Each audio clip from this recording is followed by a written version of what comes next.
I Bryce saw McGuire. Bryce McGuire. You ready for this? Yeah. Should fucking retire. How about that? Thank you, everybody. You can. That's a good one for you to clip right there.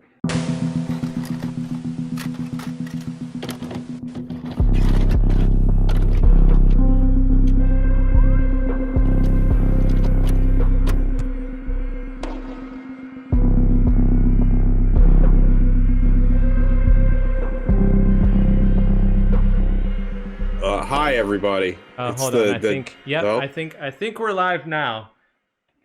I Man, think I will we're work alone. out all the kinks, the technical kinks, at some point. I think we're alone now by Tiffany in your Whole spiel hits from the again. 80s coming back at you. It's the Dead Air Horror Review Show, and this is TJ, and that is Chris, and we're here to talk about possibly the most exciting film of 2024.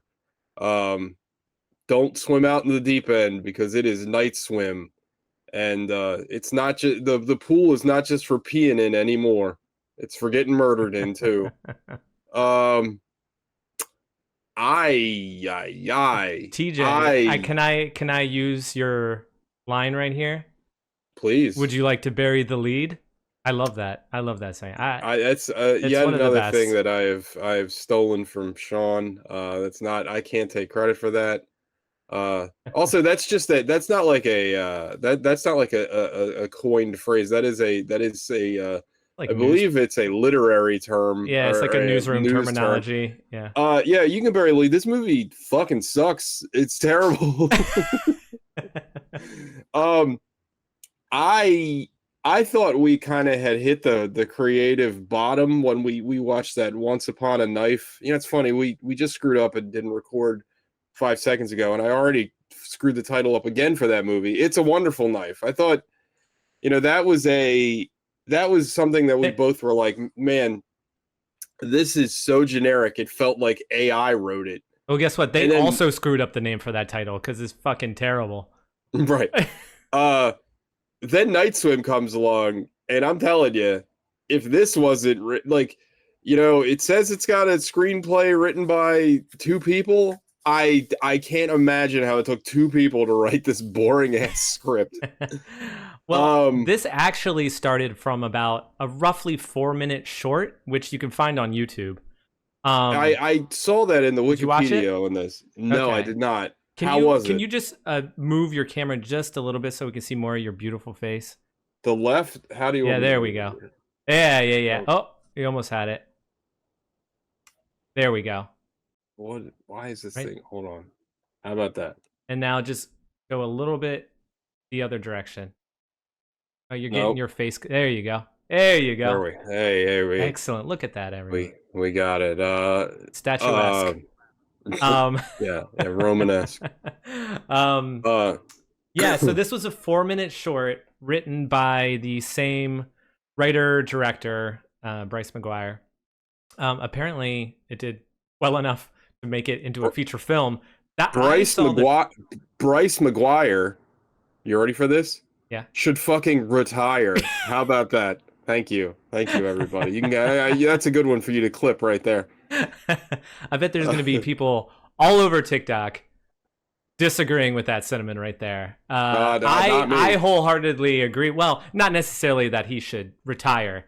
This movie, I think, could be buried very deep below the Earth's surface, and no one would really bury it in your groundwater table pool, which I am pretty sure is against all zoning restrictions, but I didn't have a chance to actually investigate that. I'm sorry. Anyway, by the way, we got 30 minutes. Here we go. I stepped on your point, Chris. You'd watched the short film, you said. Watched the short film. Yes. It was less enthralling, less interesting than this feature film, and how you're able to accomplish that in 4 minutes. It was less interesting in 4 minutes than this fucking movie. Yes. And let me get I don't know how you felt about this movie, but this is a light mayo sandwich on a piece of toast. There's not a lot of interesting things. They love that in Amsterdam, by the way. That's a delicacy. Yeah, they love mayonnaise over there. I mean, I love mayonnaise too. Do you? Mayonnaise I is can't great. stand it. Really? Hate it. What do you put on a turkey sandwich? Not mayo. What do you put on there? Dry. That's a fucking horror movie. A dry sandwich? No, I'll put a little cranberry sauce on there. No cranberry sauce. This is the real horror movie here. Wait a minute. No mustard. You've never heard nothing? of that before? I thought that was a thing. Yeah, it's the after. Yeah, I mean, I was thinking more like a deli meat style turkey sandwich, but yeah, a cranberry sauce stuffing on a turkey sandwich. It's wet, so it works. It's condiment, okay, sort of. But like, if you're going to Subway, well, don't go to Subway because Subway sucks. But like, if you go to like your Jimmy John's, it's dry. You don't get nothing. No aioli, no fucking mustard. Dry ass sandwich. Are we talking? We're talking sliced turkey, or like sliced turkey? Yeah. I would put something on it. Yeah, but not mayonnaise. I could, if I can avoid the mayonnaise, I will. Wow. You know what's interesting up here in Jersey is they have what's called a sloppy Joe. Which what do you think of? I'm familiar with. No, I know you think you know what's you're familiar with a sloppy Joe is. The definition is a little bit different up here. What is it in New Jersey? Also, by the way, people, if you can't tell, this movie sucks. We're talking about sandwiches, so we can avoid talking about this fucking movie. Trust us, this is way more interesting than the movie. Yeah, I'm enthralled now. What is the difference between a normal sloppy Joe and a Jersey sloppy Joe? So a sloppy Joe, where we grew up, like in Maryland, where I thought it was the same everywhere. It's in the proper part of the country, Maryland. Thank you. Yes, it's like ground beef mixed with like it's just it's like a loose tomato sauce and herbs and spices. It's basically like a chili sandwich. More or less. Like that's exactly what it is. A chili sandwich. That's all it is. Yeah. So up here, it's really, you can choose your meat. So I usually get turkey, the turkey version. You can get pastrami or ham or whatever the hell else you want. I'm already confused about this. Go ahead. You just put coleslaw on it. Oh, I mean, that's not a terrible idea, but that's not a sloppy Joe. Yeah, I would agree with you there. But welcome to Jersey. I'm not a big fan of coleslaw, to be honest. What? But that's anyway, got mayonnaise in it. Well, I guess not all versions have mayonnaise. Just because things have mayonnaise in it doesn't mean I like it. I like mayonnaise. All right. Anyway, continuing. Okay. So the short film, the 4-minute movie, was not interesting at all. And I'll tell you exactly why. At least in the feature film, you get to see ghosts. You get to see some kind of ghoul or goblin. You don't get that kind of satisfaction in the short film. So what is the basic premise of the short film? So it's basically the same movie condensed into 4 minutes, except there's a young woman swimming alone in her pool, and she submerges herself. She hears something or sees something, looks up, and it's not there. A lot of parts of this movie, the person who goes in the pool. Oh, you mean the shot that happens about 75 times in this fucking movie? Yeah. Well, fortunately, it only happens twice in the short film, and it's 4 minutes. Which concentrated makes sense. It adds. Yeah, that's about right. And then she looks up. She's getting a little bit freaked out, unnerved, and then the lights go out. Lights come back on, and she's not there. Oh, that's it, huh? That is it. That is the entire thing that spawned the feature film Night Swim. Yes, I know. That's incredible that somebody saw that and they're like, man, I need to make a movie out of this. Now, you could argue, like, oh, this has got a lot of atmosphere. It's really creepy and eerie. It's preying on, childlike fears of, like, having something grab you in the pool. But we talked about this before. When I was a kid, I never heard anyone talk about the fear of ghosts being in a pool? Being in a pool drain. No. If anything, it would be like a dead animal that might be stuck in a filter. The only even like horror thing I could even think of, and it's barely horror. And this is something that I think came out when we were probably in our 20s. I don't remember when this book came out. Are you familiar? Actually, it might have come out. It doesn't matter. Point is, we were basically adults. Are you familiar with the work of Chuck Palahniuk, I assume, yes. right? The writer of Fight Club? Yep. He wrote a book called Haunted, which is like a collection. It's basically a collection of like short stories. It's like his version of an anthology book. Mm-hmm. And there's a story in there that I feel like people know about more than like almost anything he wrote besides like the movie stuff. And it's about this kid that gets his like asshole sucked out of the pool drain. Now that is a legitimate fear. Yeah, well, that's like the only like horror related thing I can think of. Yeah. And like other than that, like a pool to me isn't scary. In fact, one of the many failings of this movie is that it keeps trying to show the pool as this like ominous thing. Like there's a lot of there's a lot of like steady shots, and there's a lot of like overhead shots and like slow kind of panning overhead shots of this freaking pool. And it's like I don't find a pool scary. Now I know properly shot and properly contextualized, anything can be scary. Yeah. I will point to the work of one Mr. David Lynch, where he made a ceiling fan fucking terrifying in like Fire Walk with Me. And it's Atomic Monsters. It was like this kind of like robot that was like flying around a city. It looked awesome. I was like, I want that movie. Like, it has nothing to do with the movie. I just thought it looked great. Is that an actual movie, or that's just like a interstitial? It was or promotional thing? It's just their, like Bad Robot has like the robot running around the field, and the Ridley Scott one has that guy shooting the arrow through all the axe handle. Like it's always, they always have they have a little animated dealy or whatever nowadays. Everybody's got to have an animated dealy. Okay. Well, first things first, I guess. This film stars Wyatt Russell, who is Kurt Russell's son, who I actually like. He's been in a few things. He was in one of the last decent episodes of Black Mirror. Him being, in a weird way, him being cast as a baseball player is actually like really good casting. Like he looks like a baseball player. He does look like a baseball player. That is very believable.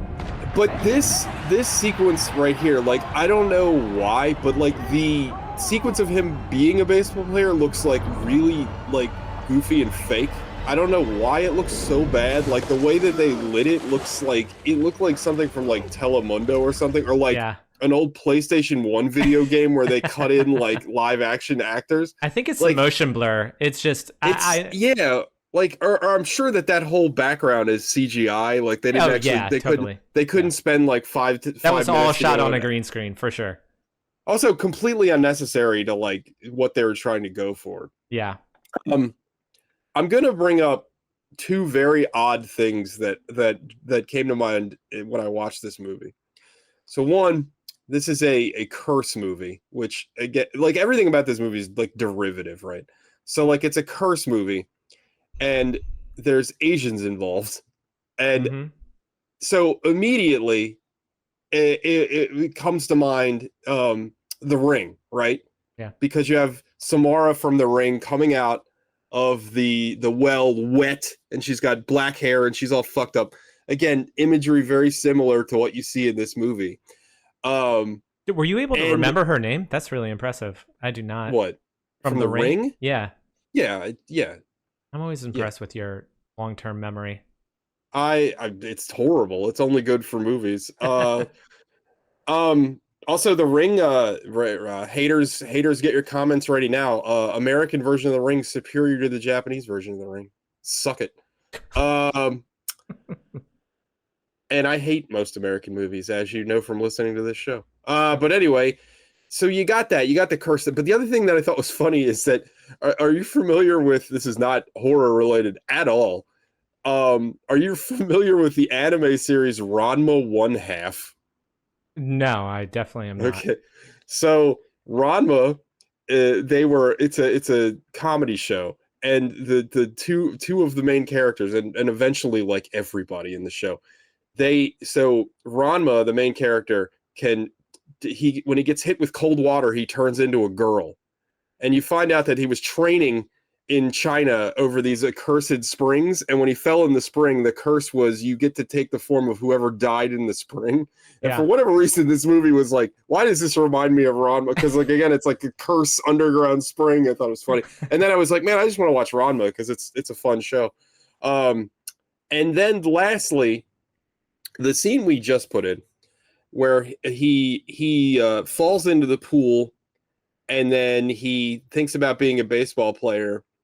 So I just read a book, but then they go into like the pool grants you a wish, but there's got to be like a blood sacrifice. But then I was thinking like, but he didn't ask for anything, and I guess they were doing the thing where it's like, well, the pool knew that's what he wanted. It's very odd, and it worked. It's funny because in Little Heaven, it works. Like it's a cool book, and it's like really dark and depressing, and like it works because the three leads are like their deepest desires are kind of fucked up, and they become even more fucked up because of it. I highly recommend the book. Anything Nick Cutter writes is great, but in this movie, I felt like they might have read that book and took the wrong lessons from it because they're like, oh, we can just say that that's what he wants. Like, I don't know, maybe I'm doing too much work for the movie, but I was genuinely confused as to like when the agreement was made, and I was like, well, I guess they did that because like when the wife eventually like goes to the original, or not the original, but the previous owner of the house, and that's when the lady knows all the rules of the curse, and it's like, well, one, why does she know that? And two, like, again, nobody agreed. Like, it seemed like she knew what she was doing because she's like, you know, seemingly sent her daughter out to die in the pool, whereas Wyatt Russell just fell in the pool, and all of a sudden he's like, I don't know, bestowed with the curse or whatever. It's like, it's kind of confusing. Yeah, I kind of that was a one choice that they made that I thought was a smart one. Because it gave him a reason to want to keep the pool and keep going back in. You know, selfishly, it made him feel better no matter what the consequences were. And obviously, there were a lot. But I would argue that, like, he's kind of oblivious to the consequences through, like, almost the whole movie. Like, he doesn't really acknowledge that there's a problem. Like, the cat dies or whatever, and it's like, okay, well, the cat ran away or whatever, and fell in the drain. And I think, like, one of my issues with the movie was, I think the movie, like, again, TJ always wants things to be darker and more serious, but, like, I feel like the movie is better if Wyatt Russell understands what he's doing. Yeah. And chooses, like, he selfishly chooses to keep, like, let's say he knows the curse is happening and he knows the damage it's doing, but he doesn't care. And then he's more consumed with this evil. And I think that's more of a character. That's more like motivation instead of just like he kind of haphazardly gets cursed, then turns evil, and then immediately like coughs out the evil, and then he's fine. Yeah, it's like, oh, okay. Right. Like, way to take away all stakes in this fucking movie. Like, what? Also, there wasn't much of a struggle for him to release the demon, or anyone for that matter. He coughed it up. He coughed it up. He got hit with the baseball bat twice, and then it just came out. I mean, it would have been more effective for him to just like stick his finger down. I've had a harder time getting up fucking Smirnoff than that guy. He's just like it's done. Yeah. But there was like, but that's just it.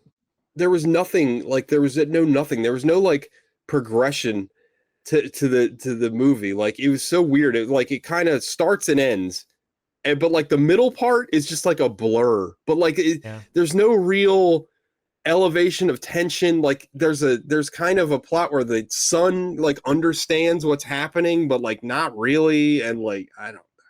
Yeah. Did you get the sense that everyone in the family kind of knew something was going on, but they didn't want to discuss it with one another?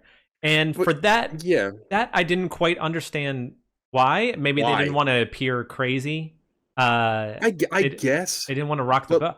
Who knows? But again, if you spent a little time, this movie, first of all, to this movie's credit, it's very short. But like, again, they don't spend any time with any of the characters to develop any of these feelings. And maybe that would have been interesting. Yeah. But like, they don't even bother to do that. It's just like, I don't know. And now his life is over. And like that, there's something there. There's story elements to be mined in that situation. Yeah. But like, again, he's not really that, like, he's not outwardly depressed. He's good to his kids. He's good to his wife.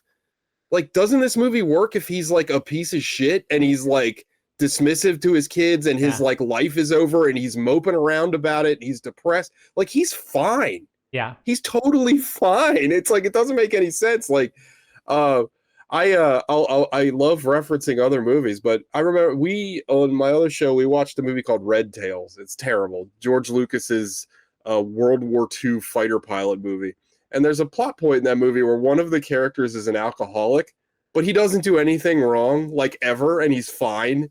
And there's a point in the movie where like a character's like, "You're an alcoholic, you're a danger to everybody." And you're like, based on what? He's fine, nothing has happened. And it's like, that's how I feel about this movie. Like, I feel like if you sat down with the writer and director, they would probably tell you the things that we're talking about, but it is not illustrated in the film at all. Like, I think that, and horror works on a lot of levels, right? And like, I know a lot of times you have flat one-dimensional characters, but then you have a monster that is really the interesting part, or like the lore behind the monster or whatever. But like the monster and the horror of this movie just seems inconsequential. Like it doesn't tie into anything, and it's just kind of there. And it's like by the end of the movie, I'm like, well, what was the fucking point? Like, you know what I mean? Right. Like you had me do a little react to the trailer, right? And I said, you know how you win in this movie? You just stay out of the pool. And it's still the truth. Just stay out of the fucking pool and you're fine. Yeah. And like, again, I know the movie, it doesn't do a very good job of illustrating this, but like, it's like, oh, you can't leave the pool. The pool has some kind of psychic magical hold on you. But again, the movie doesn't really illustrate that. It hints at it. It doesn't really show you that in any capacity. The only person or people who really benefits was Wyatt Russell's character, and the family in the beginning. Whose son minus one daughter, who they needed to sacrifice. Yeah. But yeah, everyone else, they just really wanted a pool. I get it. I want a pool too. Am I going to risk dying over it if I see a goblin or like a wet, ghoul in there? No, like. That's it. Yeah, no. Yeah, I just get out of the pool. Hell, I mean, if I had like, I don't know, if I had any sort of like semi-traumatic experience, like I remember as a little kid, I fell in the pool. This is like one of my earliest memories. I remember falling in the pool, and I remember looking up from the bottom and being like freaked out. And I mean, that stuck with, I'm like 160 years old. I still fucking remember that shit. And I'm still a little apprehensive about swimming. You know what I mean? Like, that was nothing. Yeah. And like, you got this movie where it's like, oh, you hear like, also shout out to talking about derivative. Like, you have basically the Pennywise scene with the son in the beginning of the movie where like he hears like a voice, but instead of a manhole or a storm leader drain, it's the pool drain. And like, I'm down here. And I'm like, dude, it's the fucking Pennywise scene. It's the, you know what I mean? Like, oh, yeah, popcorn down here. And blah, blah, blah. It's like, Jesus Christ, can you give me something new? Also, This movie should have been called Marco Polo. I stand by that. They fucked up.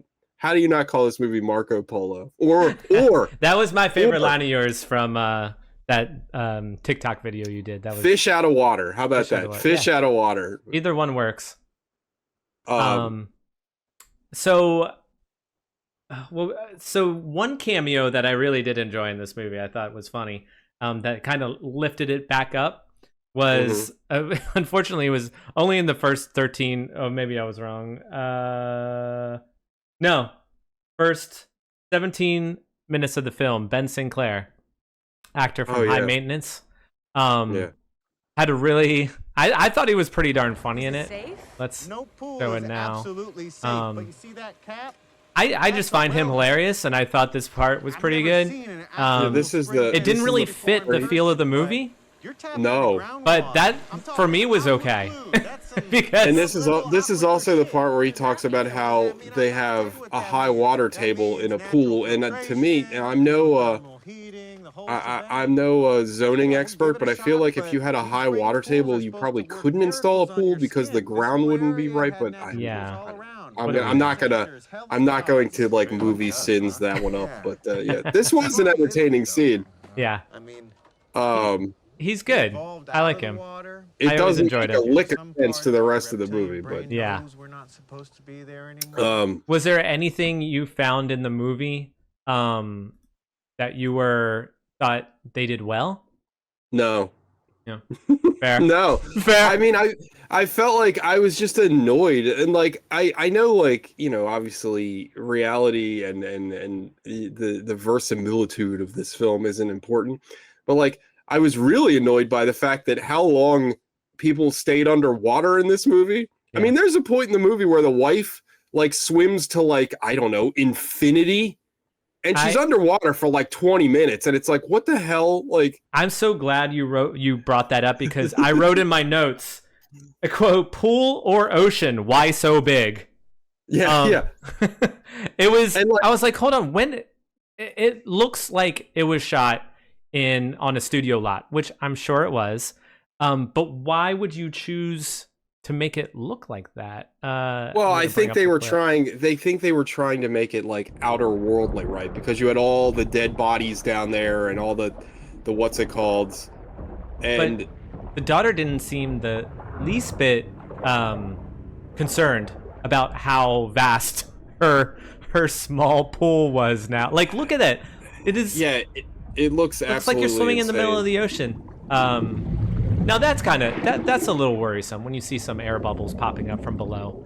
Yeah, you're about to see like the only like remotely scary part. And it looks terrible. I'm sorry. It looks real bad. It looks like when Bilbo like gets the ring for that half a second in Lord of the Rings. Yeah, but it looks like shit, and I don't know, man. Like And I knew right away, right? Like, I felt like the opening scene is really bad, and I was like, uh-oh, this isn't good. Yeah, I know. I mean, it's just everything is like just a lukewarm 5. Like, everything is just there, and it feels like it feels like you had to write a movie, but like you got like 2 days to do it, and you're literally just filling out like a Mad Libs. You're like, well, these are plot elements. Like, these are characters. Like, you know what I mean? I felt so detached from anything happening in this movie. And again, like, the few things that had kind of flair to it just felt derivative of something else. And horror, probably of more than any other genre, is super derivative. It's just how it works. Yeah. But like, at least like with stuff, you know, there's usually something, there's a fun twist to what you watch, right? Like, everybody saw Halloween in 1978 or whatever, or everybody saw Texas Chainsaw Massacre in 75, and then a couple years later you got Michael Myers, and ostensibly it's like, oh, they're both guys in mass killing people, but they're not the same movie. They're similar but different. You know what I mean? That's what I'm saying. You horror, you kind of take you take it, you grab and twist, right? You take something, you take what you like from it, you twist it into something new, and you do something good with it. This movie, I don't feel like was interested in trying to do anything new or interesting.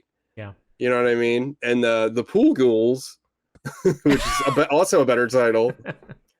Yeah, that refers to that scene where the mom swims to like infinity, and then there's all these like half bloated, dead, I assume all the people that died in the pool monsters at the bottom of the pool. And it's just like, eh. I mean, she also grabs her son, who I guess was, if she was down there for like half an hour, I guess the son was down there for like 2 or 3 hours. So this is a backdoor Aquaman prequel, apparently. I don't know how these people are under the water for so fucking long. The best makeup work, I believe, that was done is directly behind you, TJ. And if they had stuck with that scene for like, or with that character, that ghost, for another, I don't know, at least 10 seconds, 15 seconds, it would have made it so much more dramatic and scary.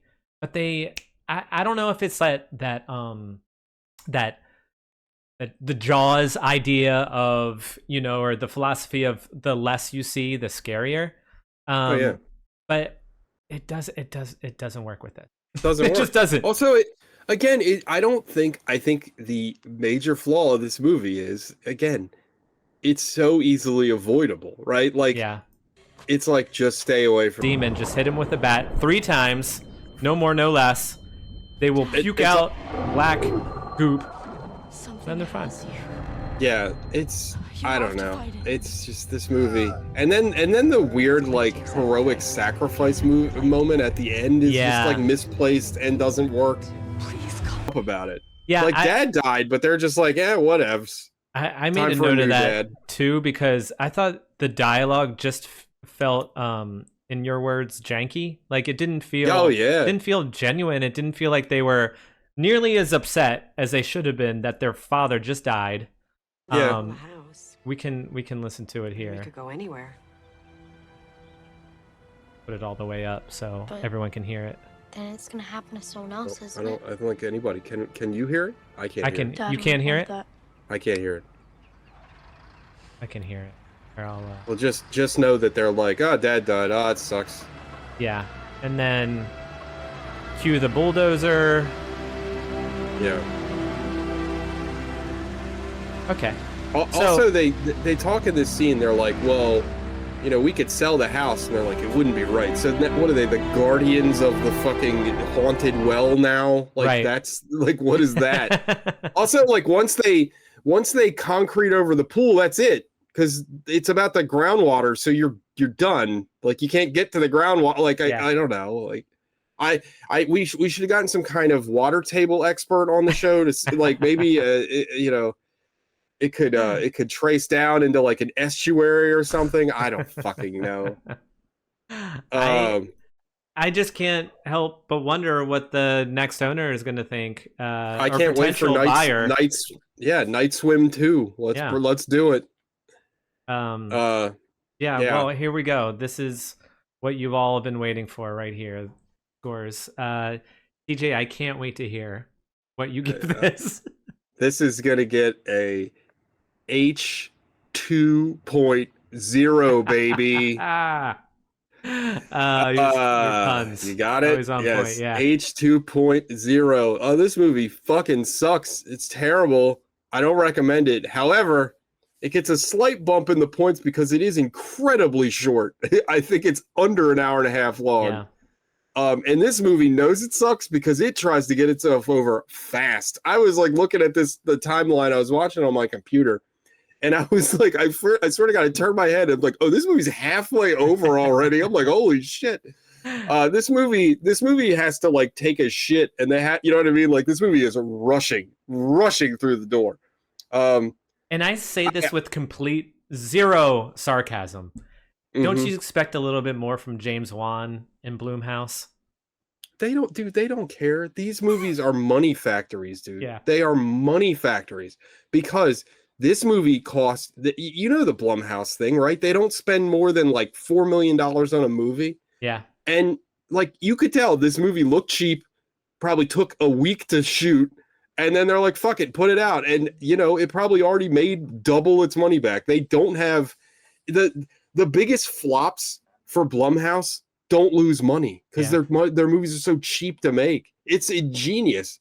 They don't care. And no, to answer your question, I think James Wan is a fucking hack. I hate James Wan. He sucks. We're putting that on the TikToks. I don't like James Wan, and I never have. I think I don't understand the cult of personality around the man. To me, he is almost single-handedly responsible for everything I hate about contemporary horror movies. Like, and I mean that genuinely. Like we watched, didn't we watch The Conjuring? The Conjuring. That's him. And I feel like that is, and The Nun, and that sucked, and The Conjuring sucked, and he is the vanguard of contemporary horror films, and I don't like his style. And you know, and he started it with Saw, which again, like, I don't care for. Like, I like the sillier Saws, like the one we watched. Like, I like them when they get like really stupid, but like they're still not good movies. They're just hilarious. But anyway, a shout out to what's his name? The guy that wrote Saw, and who was also one of the victims in Saw. The guy that Lee Winnell, I think is his name. Okay. He made a movie called Upgrade that's fucking awesome, and like nobody watched it. Yeah, Upgrade is like this cyberpunk like action movie. It's badass. And when did that come out? Oh god, like 5 or 6 years ago now. Oh, okay. It's really good, I'll have and to check that out. he wrote and directed it, and it's fucking awesome. But anyway, what? How about you? What's your score? I would give this a 2.2. Garbage stew. This is Yeah, this is just you know, I I'm not gonna say I went into it with a completely open mind, because just by seeing the trailer, I knew that this wasn't gonna be my kind of film, and within the first 5 minutes of watching it, I was like, nah. Yeah. I was kind of felt like I wanted to root for it, because it, in my own mind, it was an underdog already. Because everyone hates it. I will say, as much as I usually shit on like the vast majority of like horror TikTok and like the internet community around horror movies, everyone seems to not like this movie. It seems to be a general consensus that this movie is not very good. So, and I'm sure it has its fans, but and I don't think it has anything to do with the acting necessarily. I think it's 100% the writing and the premise. It's just there's no like. I mean, the actors are given nothing to do. I mean, they're fine. Like nobody's. In fact, bad acting would probably made the movie. They're not given any room to act. Terribly. if they were like hamming it up and being like super dramatic and silly, that would probably, at least that would give the movie some character. Yeah. It doesn't do anything. Yeah. Oh. Yeah. Yeah. And okay, 2.2 here, and what did you give it? 2.0? 2.0. H2.0. Fantastic. All right. Well, this is low quality H2O. It's a Waterboy reference, everybody. That's going to be part of our trailer. Low quality lure H2O. people to our podcast. our Adam Sandler fan page. So what's next week, my friend? All right. Well, next week we have Men. Yes. I have not seen this. It's been on my list for quite a while. I love Annihilation. I love Ex Machina. I love Alex Garland. So I personally think that Alex Garland is one of the most underrated filmmakers in history. I think Annihilation is a fucking masterpiece that like does not get the credit it deserves. Also, Ex Machina is also great. And it's and not only do I love Alex Garland, but I'm very excited to talk about this movie. I will not say my feelings on the movie for fear of ruining the show next week, but I'm excited to talk about it. Also, Alex Garland's got a new movie coming out called Civil War that looks awesome, and I'm stoked for it. He usually works with Jeff Barrow to do the scores. I believe from Portishead. Did he do it with on Men? Did he? I believe so, but I don't quote me on that. Yeah, I think when they work together, it's the best. I forgot that dude was in Portishead. How did I forget that? Yeah, he's the man. Yeah, bring back Portishead. Wasn't crazy about the last album, but I'd still like to hear more of their work. Bring him back. Still better than 99.9% of the shit out there. Yeah, like this rap, or like I like to call it crap, right? Right? What's these kids? Why do you keep sending me those mumble rap playlists like constantly? Yeah, what's with can't these kids say anything these days? They're just mumbling left and right. Oh my god. Yeah. These kids with their hip in the hops. I mean, Jesus. All right. Well, I think that was Night Swim. Also, before we go, this movie, they don't have a budget, Night Swim, because they couldn't spend the $10,000 or whatever it is to get REM's Night Swimming in this movie. How do you not get that song in this fucking movie? Even in the trailer, they have like some other, like a Billie Eilish song or something. Get a creepy version of Night Swimming. Get like a choir to sing Night Swimming. What are you doing? And if you just rearrange it, like, have you heard? I forgot what movie, or no, it was an HBO show. I think it was Westworld that took. I think it was Heart-Shaped Box from Nirvana. Yes. And rearranged it and made it kind of slow and creepy and. Yeah, that first season of Westworld is fucking awesome. The rest of it, not so much. But man, that first season was a banger. Right, you don't even have to use the actual song. Do something creative. that could have been your creative outlet instead of this. Instead of this, it wasn't this. And Bryce McGuire and Rod Blackhurst, if you're listening to this, there's always jobs in coding. Maybe try to look to see if you can go to Indeed or something like that and see if you can find maybe some new work. Maybe because filmmaking isn't for you. It's not. I mean, you tried, you gave it your best. You gave it your Milwaukee Brewers swing. you did your best. Also, shout out to the Milwaukee Brewers. I don't know why, of all teams to be playing for. I thought it was funny. Maybe there's a support group with the director of Skinamarink, and no, people love that stupid. I don't movie. fucking understand that. Why? Why do you like Skinamarink? I'll give you guys credit, you two. I will say this is better than Skinamarink, so you can hang your hat on that. At least this was a movie. It wasn't good, but it was actually a movie. Oh man! All right. I just imagine Night Swim like you're on like a late night flight, and it's like the only movie you can watch. You're like, I guess I'll watch this. I joined this Facebook group called Liminal Spaces. Have you seen this? I love who are you talking to about Liminal Spaces? Come on. Right. I should have known. You probably started Liminal Spaces started on Reddit, and I love that shit. I mean, this isn't even related to the show, but Liminal Spaces spurred off of like the vaporwave culture, and now it's like its own thing. But yeah, Liminal Spaces is awesome. It's creepy. I love it. Yeah. And unfortunately, it doesn't work in a movie. It doesn't work for an entire movie. I do see people reference this in Liminal Spaces sometimes, and I'm like, just leave it elsewhere. Like, put it on some other group. Like, I don't want to see it in Liminal Spaces. I already see it in the Shudder horror groups and Horror Addicts and every other Facebook group. Like, and it's always like, just put this on today. What do you all think? Yeah, but lazy ass posters. Like, I don't know. Also, just like it's funny because I'm in a lot of the same groups, but there's the Facebook like movie group specifically.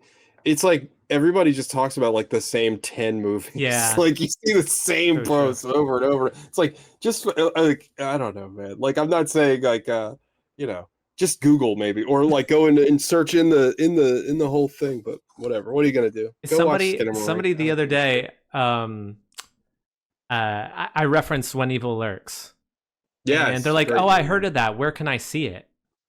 And I just wrote back TV, and she wrote back, "You don't have to be a smartass." I love that. It's the internet, dude. What did you just get the internet yesterday? What the fuck? Like what, do you want me to search like the show times for you? Like, just the amount of time you spent writing to me, you could have just Googled it and found it yourself. It's like 2036. I don't know when we're broadcasting this, but like you should know how to operate the fucking internet by now. That's all right. Somebody in my office today, I showed them how to use Control A, and I think I blew their fucking mind. Oh, really? They're like, you can do this anywhere? I'm like, yeah, Control A. I was like, wait till I tell you about Control C and Control V. Oh my god. Those are my two favorite, to be quite honest. Oh yeah, copy and paste fucking rocks. Yeah. Great. All right. But anyway, all right. See you all next week. Yep. It's been fun. Remember, if you go night swimming, be careful. Wear a condom. I don't know. Yeah. Just swimming in general. Just stay away from it. I think as a culture, we're past swimming. Who wants to get pruny and possibly who wants to drown be in the water? Who cares? So Fuck it. Unceremonious. Also, sex in a pool. Gross. Have some respect for yourself. But in the pool, it's way more. It sounds way more exciting than it ever actually is. Sting your pee hole. Got all that chlorine and chemicals in it. Clip that. It's gonna sting your pee hole. The Dead Air Potter, the Dead Air Horror Review Show. We're gonna sting your pee hole. Put that on a t-shirt. All right, bye everybody.